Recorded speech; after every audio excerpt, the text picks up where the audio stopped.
Alright guys, welcome back to the channel. I appreciate you taking time to check this video out today. We have more PlayStation news, rumors, and leaks we're going to be covering. And so before we dive into it, if you could do me a favor, if you do enjoy these types of videos or you find them informative, be sure to leave it a like. And if you are new to the channel, make sure you hit that subscribe button as well. Diving right into the first topic, apparently PS5s are again being airlifted to the West to get consoles to players for the holiday. Now, I think that this is going to make people feel pretty good because it's still a pretty significant struggle to get your hands on a PlayStation 5. We are still not at that point where you can just go online or go into a store and walk out or check out with a PS5. So this is reading from WCCF Tech, and it says the PlayStation 5 has been on the market for nearly a year now, but in terms of stock on shelves, not much has changed. Last year, Sony went to extraordinary lengths, booking multiple cargo flights in order to get PS5 supplied to retailers on time, a rare and expensive solution. Electronics usually go by boat. Well, it seems the same thing is happening this year, at least in the UK. According to a report in The Sun, 3 747 cargo planes loaded down with around 50 pallets of PS5s each recently landed in London's Heathrow Airport. Their contents were enough to stuff 12 double-sized articulated semi-trucks. Sony confirmed they have been shipping PS5s to the UK by air in a statement. A phenomenal operation has been underway to stock US shelves for PS5s for Christmas. Sony just wants to keep fans happy after a slew of issues with its new kit, and this is an unprecedented airlift. The 747 plane is rare after being decommissioned by British Airways, but carries a vast amount of cargo as a freighter aircraft. Each plane can bring 100 tons of equipment on almost 50 pallets. It means millions of gamers will now be smiling this Christmas. We don't have word on whether Sony is airlifting PS5s to any other part of the world, but it would be strange for them to only be doing it in the UK. It seems likely that another full-scale airlift operation is underway to make sure eager fans can get their hands on Sony's new hardware.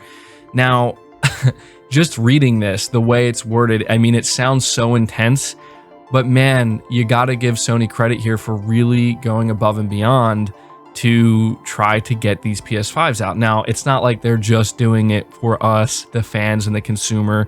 It's for them as well. It's in their best interest to sell PS5s, but considering how many people have been saying for so long now that, man, I just want a PS5, I want to be able to buy one. Again, it's likely that they're going to do this in other areas of the world. It would be awfully strange if they just did it for the UK. And so it should give you at least a little bit more confidence that if you're somebody who's looking to pick up a PS5 for yourself or a family member, whatever it may be this holiday, your chances of doing so should increase. As of right now, if you're in the UK, certainly should increase. But again, we're going to have to be on the lookout to see if Sony plans to do this for other regions of the world. So yeah, let me know if you're somebody who doesn't have a PS5. If you're feeling a little bit more confident now, maybe you'll be able to get one. If not, let me know if you're somebody who plans to gift a PS5 to somebody. The next topic in line talks about an issue that was fixed with the PS5 that I think people will be very happy to hear about. Apparently, the PS5 no longer loses functionality when its CMOS battery dies. This was a point of a lot of discourse in certain months of the year earlier this year, where people discovered that this was apparently a problem with both the PS4 and the PS5. We recently reported how Sony did fix this issue inside of the PS4. Now I'm happy to report to you that they apparently fixed the issue within the PS5 as well. This is reading from VGC. PlayStation 5 consoles reportedly no longer lose gameplay functionality when their internal CMOS battery dies. That's according to a new analysis by Hikikomori Media, hopefully I said that correctly, which appears to confirm that a PS5 with a missing or expired CMOS battery can now run physical and digital PS4 and PS5 games. The only exception are games claimed via a PlayStation Plus subscription, which will no longer work with an expired or removed CMOS.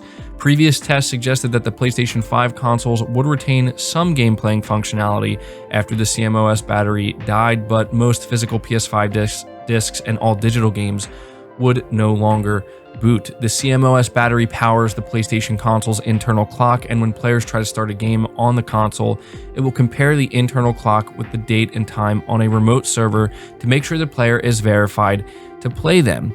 So yeah, this was something that I wanted to be sure to cover because, again, there was a lot of discourse about this, a lot of people feeling upset that this was a thing that could potentially happen, and they were asking Sony to fix it, and it seems that Sony quietly did fix it. So definitely good news there.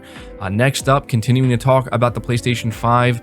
Apparently, new US Copyright Office ruling will allow console owners to repair optical drives. So this is also pretty interesting. Reading from PlayStation Lifestyle, the US Copyright Office has announced an amendment to the Digital Millennium Copyright Act, giving console owners the right to repair optical drives.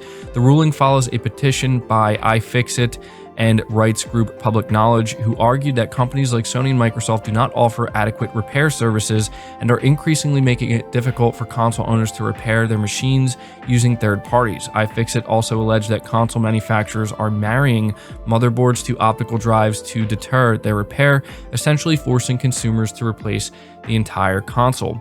Right to repair has been a point of contention between console manufacturers and consumers.